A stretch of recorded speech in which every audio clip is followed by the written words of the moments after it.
Bismillahirrahmanirrahim. Alhamdulillahirabbil alamin. Hamdan yuwafi ni'amahu wa yukafi'u mazidah. Allahumma shalli ala sayyidina Muhammad wa ala alihi wa ashabihi wa man wala. Alhamdulillahilladzi hamdan yuwafi ni'amahu wa yukafi'u mazidah. Allahumma rabbana lakal hamdu kama yanbaghi li jalali wajhikal karim wa li 'azimi sultanik. Allahumma shalli wa sallim ala sayyidina Muhammadin wa alihi at-tahirin. Assalamualaikum warahmatullahi wabarakatuh. Saudaraku, dimanapun Anda berada, kembali saya menjumpai Anda dalam video yang ringkas ini demi menyampaikan beberapa hal yang penting sehubungan dengan kehidupan kita, baik kehidupan yang sekarang kita alami dan kehidupan yang nanti akan kita hadapi kelak di kemudian hari.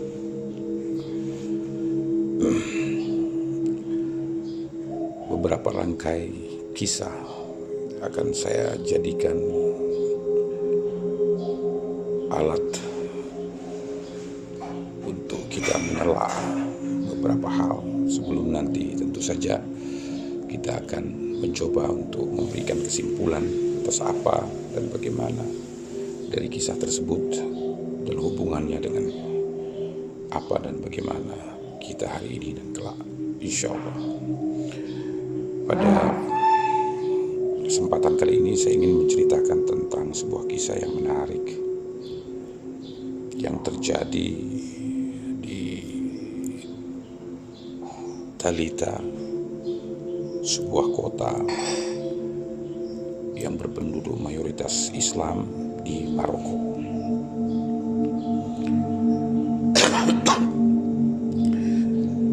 Kisah ini bercerita tentang sebuah penjara di mana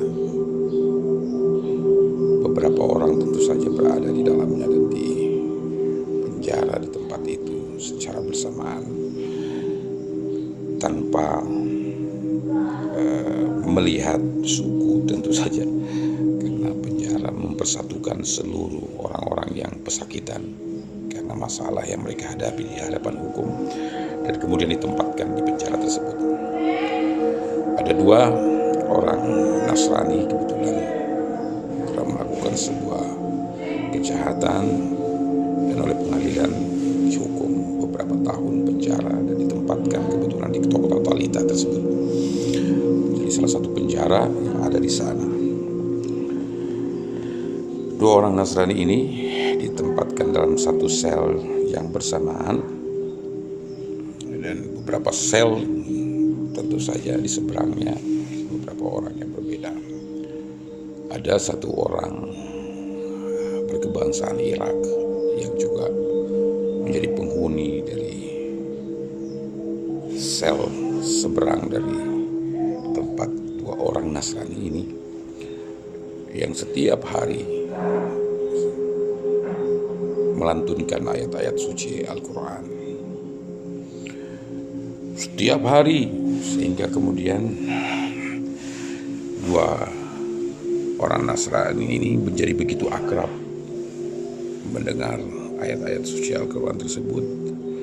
Dan kemudian pada satu ketika ada seseorang yang bisa berbahasa Arab mengajarkan kepada kedua Nasrani ini tentang makna-makna dari ayat yang disampaikan dan dibacakan oleh saudara sesama penghuni sel tersebut yang dari Irak tersebut. Sekian lama akhirnya sang kedua Nasrani ini hampir mulai faham dan memahami hampir seluruh makna dari lantunan ayat-ayat suci Al-Quran yang dibacakan oleh orang Irak tersebut. Ada beberapa ayat yang kemudian terpatri dalam pikiran kedua Nasrani ini, yaitu salah satu ayat yang disampaikan, ud'uuni fastajib lakum, berdoalah dan sampaikanlah permohonanmu kepadaku, aku akan mengabulkannya.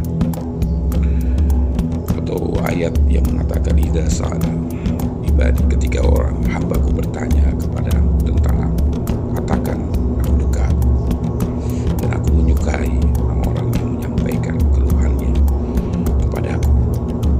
Ayat ini begitu terpatri dalam diri kedua Nasrani ini, sehingga dalam pikirannya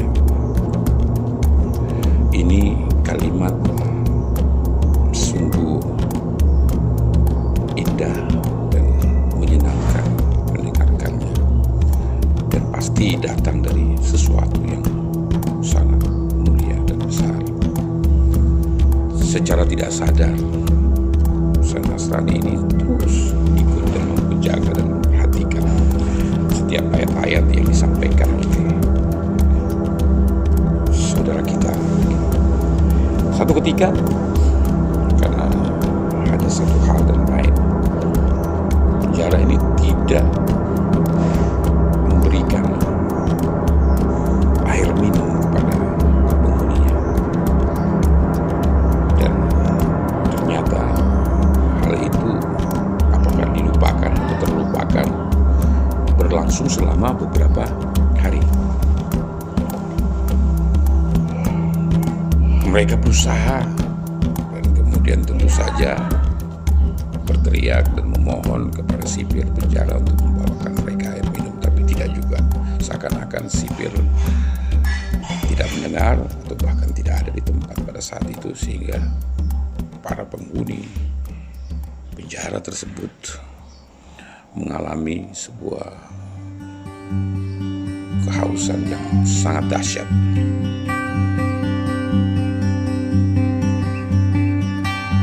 Dua Nasrani ini kemudian mengingat ayat yang sering dibacakan oleh saudara Muslim yang berada di tetangga mereka itu. Kemudian mereka berpikir, kalau memang ini ayat turun dari Allah Subhanahu wa Ta'ala, Tuhan pemilik alam semesta ini, pasti ketika kita bermohon kepadanya, sebagaimana yang dia sampaikan bahwa dia tidak akan membuat kecewa orang yang memohon kepadanya. Dia memohon, ya Allah, ya Tuhan kami, Engkau mengatakan ud'uuni fastajib lakum, maka kami memohon kepadamu dengan kehausan yang amat sangat ini.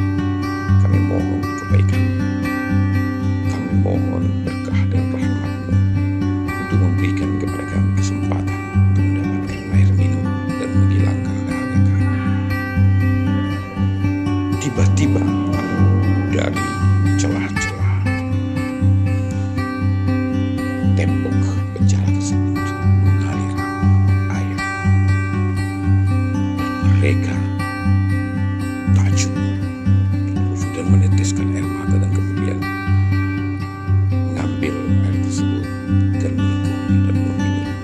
Air itu terus mengalir sedemikian rupa, sehingga kemudian membuat bukan hanya kepada kedua orang Nasrani yang terpenuhi dahaganya, tetapi juga orang-orang yang berada di sekitar situ yang mengalami kehausan, dan dengan berbagai cara, dengan berbagai alat mereka mencoba untuk membantu.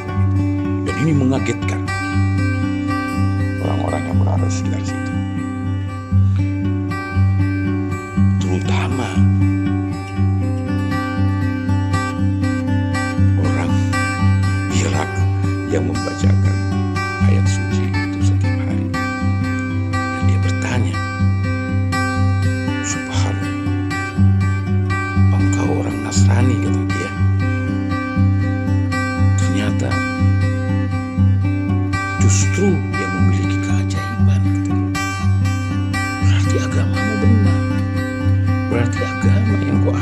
agama ini.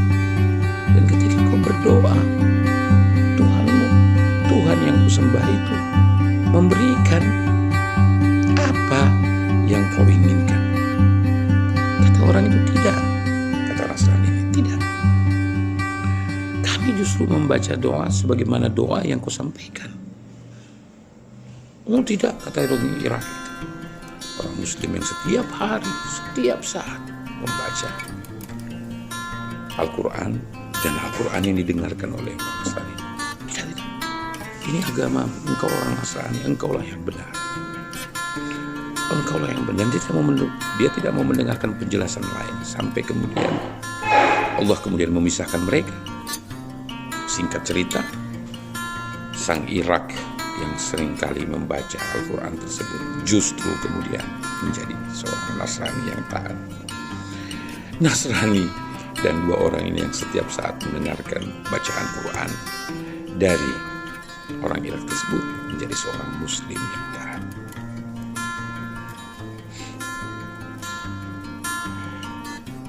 Kita bisa membayangkan bagaimana kisah ini, kisah nyata yang terjadi dan dikisahkan oleh ulama-ulama yang setelah tentang kejadian ini. Seorang Nasrani berkat doa dan bacaan yang dibacakan seorang Muslim menjadi Muslim, sedangkan orang yang membacakan doa dan membacakan Al-Quran setiap saat dalam kehidupannya justru kemudian berubah dalam keimanannya menjadi seorang Nasrani, karena meyakini orang-orang Nasrani tersebut memiliki kebenaran tanpa dia mau mendengar penjelasan daripada kedua orang tersebut. Subhanallah. Hikmah dari kisah ini satu hal yang pasti, bahwa Allah berkehendak atas segala sesuatu dan kehendaknya lah yang terjadi. Tetapi dengan adanya campur tangan dari manusia itu sendiri, seorang manusia yang tidak mempersiapkan dirinya dengan pengetahuan yang memadai akan cenderung seperti orang Irak yang tadi. Tapi seseorang yang kemudian justru terbuka dan melihat, mendengar, membaca, dan kemudian melakukan penelaran. Di atas itu kemudian mencoba untuk merealisasikan apa yang dia yakini dengan perhitungan yang tepat. Allah perlihatkan mukjizat tersebut kepadanya, dan langsung keimanan itu menyerap dalam dirinya, dan kemudian dia regu kenikmatan